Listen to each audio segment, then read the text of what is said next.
అంటే అర్థం పర్థం లేదు. ఒక అన్నదానం చేస్తే అన్నదానం చేసే చోట మనం రొమ్మిరిసు కూర్చున్నాం అనుకోండి, తుపుక్కను ఉయ్యాలనిపిస్తుంది నాకు అట్టగా. ఎందుకంటే నువ్వు సేవాభావంతో చేస్తున్నావు, సేవతో ఉండు, జాగ్రత్తగా ఉండు, బాధ్యతగా ఉండు.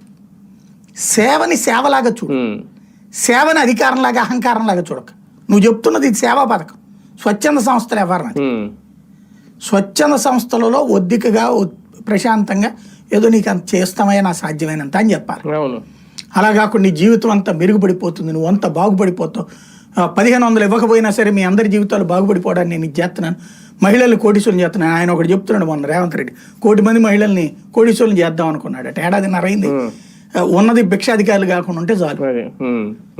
అదేదో ఇది ఉందిలే కామెడీ, ఒక ఆయన లక్షాధికారి చేశాను ఆయన్ని అన్నాడట.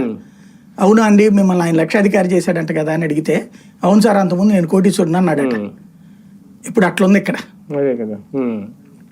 కోటీశ్వరుని లక్షాధికారులుగా మార్చగలరు కానీ పేదవాడిని లక్షాధికారులుగా మార్చలేరు, అది గుర్తుపెట్టుకోవాలి. కాకపోతే ఒకటి సార్, ఇది ఇంకోటి, ఇది ఎన్ఆర్ఐల వరకు పారిశ్రామికవేత్తల వరకు ఉంటే ఓకే, కాకపోతే ఉద్యోగుల్ని ఓకే, రాజకీయ నాయకులు కూడా ఎమ్మెల్యేలు అంటే వాళ్ళకి ఇష్టం ఉంటే చేసుకుంటారు, లేకపోతే లేదు. కానీ వాళ్ళకు కూడా ఒక్కొక్కసారి అంటే ఇంతకుముందు ఇవి లేదు కాబట్టి వాళ్ళ ఆదాయం మీద ప్రభుత్వం పెత్తనం ఎలా సాధ్యం అవుతుంది, ఈ కాన్సెప్ట్ అనుకోవచ్చా?